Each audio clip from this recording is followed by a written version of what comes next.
Coming back to the world was hard for me. I wasn't sure how I was going to act. Guys who went home for various reasons told us when they returned that nobody cared about what was going on over here.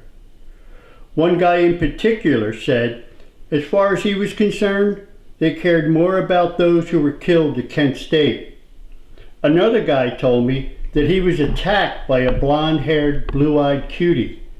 She lost her mind when she saw him at the airport in his uniform. My plan was not to tell my wife when I was coming back. Good, bad, or indifferent, I chose to do it that way. It was my way of trying to get home.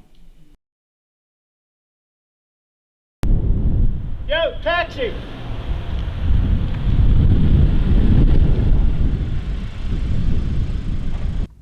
Where to? 15th and Market, City Hall. Just got back from the Nam, huh? Do you want me to drop you off at the train station on Market Street? No, I want you to drop me off at City Hall. Alright, well, City Hall it is then.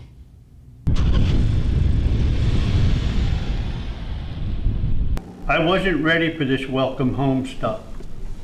I wasn't the same person that I was when I left my wife a year ago.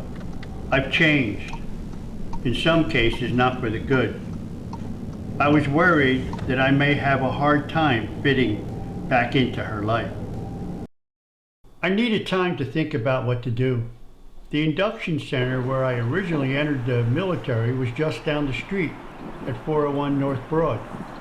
I figured if I chose to head back, they would send me without question.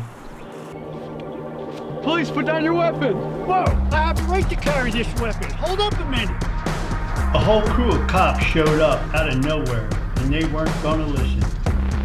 There were so many cops on all different sides of me. It was like that one scene in the 1980s Blues Brothers movie, where all the cops were pointing guns at me, and they were trying to pay taxes. And while it looks like there's only one cop, this is just a reenactment of what happened to me at City Hall. Put down the weapon and hand over your rifle.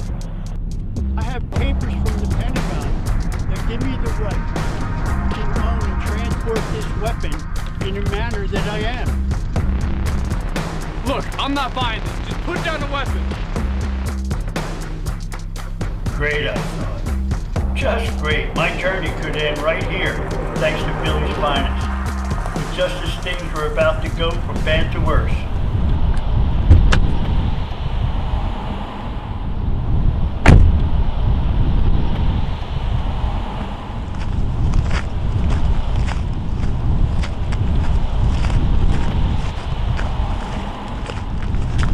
My name is Sergeant Cook.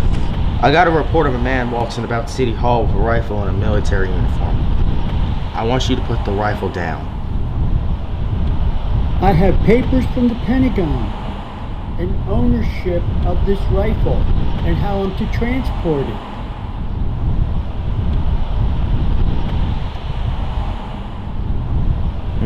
I see. Came back from the Nam, huh? I have a cousin who's over there. Stand down, officer. I can handle this myself from here. Hey, I'm really sorry about what just happened to you just now, but why are you walking around City Hall? I'm trying to figure out if I want to continue this journey to get back to my wife and son, or go back to Vietnam, because I don't know how I'm going to fit back here in the world. Well, if you ask me, in the short amount of time that I talked to you, I believe that your wife and child will accept you with open arms no matter what.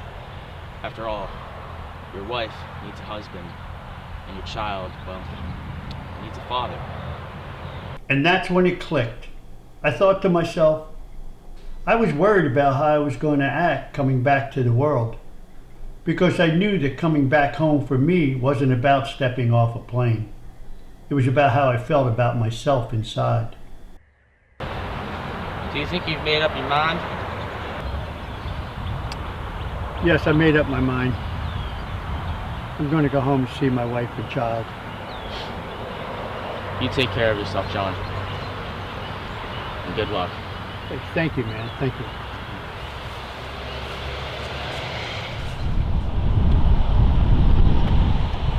As I stood across the street looking at the front door of the house, there was a banner hung up that said, "Welcome home." However, I didn't feel what it was saying. After being in Vietnam for a year, I had to draw up as much courage as I could to walk through that front door.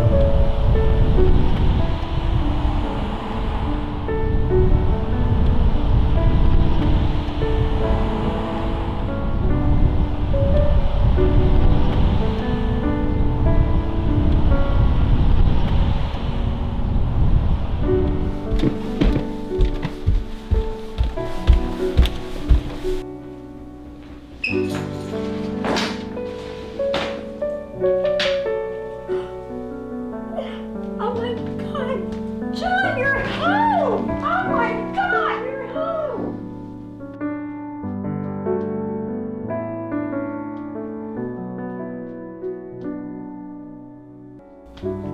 I now know I made the right choice.